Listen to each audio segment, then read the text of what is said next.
Благодарам, почитан председател, благодарам за некњашниот разговор. Се надевам дека со генералниот секретар, како што се договоривме, во следните денови ќе најдеме компромисно и заедничко решение.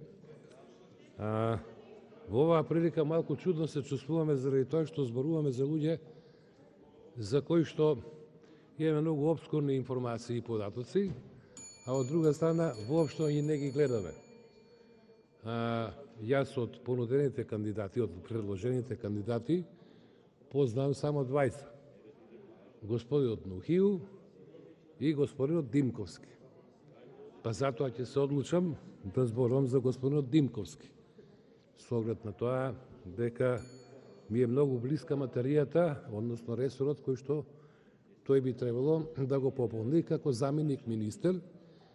И во оваа ситуација апсолутно се согласувам со тезата на господинот, се извинувам другарот Апасиев, со оглед на тоа дека сме ние идеолошки можне блиски, во делот на непотребноста од постоењето на заменици министри, со оглед на тоа ќе се подсетите дека според старата распределба, односно организација на институциите во состав на владата, постоја помошници министри кои што покриваа одредени делови и кои што во отсуство или неможност за присуство на министерот го представуваа ресорот во кој што работеа. Но заради лукративни политичко-партиски цели се измисли функција заменик министер која што би требало да пополни соодветни партиски апетити и така натаму. Но не е тоа темата, темата е експозето на премиерот, во кое што тој неколку работи, јас само ќе цитирам, наведе дека предложените кандидати свесно и со најголема посветеност и одговорност ќе ги извршуваат своите работни обврски согласно законот и за остварување на стратешките интереси на државата и на интересите на сите граѓани. Сега во сите тие граѓани спаѓаат и лозаропроизводителите. Јас не гледам дека институциите, односно представниците на институциите, конкретно ресорот земјоделство, толку се загрижи за да ги сочува или да посвети внимание на интересите на лозаропроизводителите, па понатаму се вери дека со именувањето на замениците министри ќе се комплетира системот на ефикасни и силни институции со полн капацитет и легитимитет, кои ефикасно ќе работат. Колку ефикасно работат е очигледно преку актуелната состојба со хаотичниот откуп на винското грозје. Па понатаму, замениците министри ќе се посветат и на остварување на останатите приоритети, како што се создавањето на услови за нов циклус на динамичен економски раст, одржив развој, а ние имаме колапс во лозаропроизводството како наместо развој. Не може да се зборува за развој, затоа што оваа година, оваква каква што е, ќе не чини многу скапо. Ќе не чини многу скапо и во финансиски средства, но ќе не чини скапо и во временски период од најмалку 7-8 години. Секоја штета во земјоделството си доаѓа по своето и таа предизвикува штета во следните 7-8 години. Тоа е потврдено. Понатаму во мандатот ќе се градат уште поодговорни и уште поотворени институции, силно посветени на интересите на граѓаните. Ако е така, зошто, господине премиер Зоран Заев, штетата која што ќе биде предизвикана по основ на неоткупено грозје, ќе треба да изнесува по цените кои што се сега дефинирани околу 7 милиони евра. Дали тоа сте го пресметале?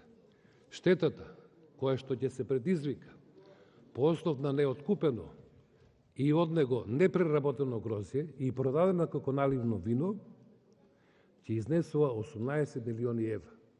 Ги имате тие пари да ги покриете? Немате. Немате, господине министер, господине премиер, знам што зборувам. И добронамерно го зборувам.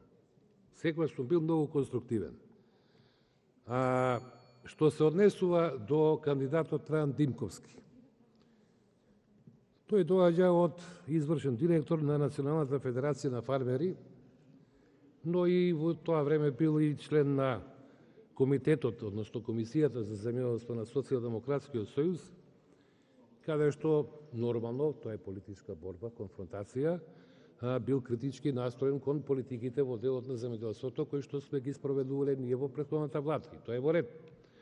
Но треба да се признае дека токму таа федерација користеше средства, односно поддршка од Шведската земјоделска федерација, кои што беа укинати. Па мораше министерот тогашен, 2012 година, при средбата со тогашната шведска министерка за земјоделство, да ги деблокира тие средства, заради тоа што тие не беа во интерес на Трајан Димковски, тие беа министер, одеше на негово раститнување, што е спротивно на закони, за да го сокрие срамота и кршењето на законот, подготви преку тогашните пратеници од минатиот состав закон со кој што би се обидел да се замачка сета ова работа. За среќа не помина тој закон.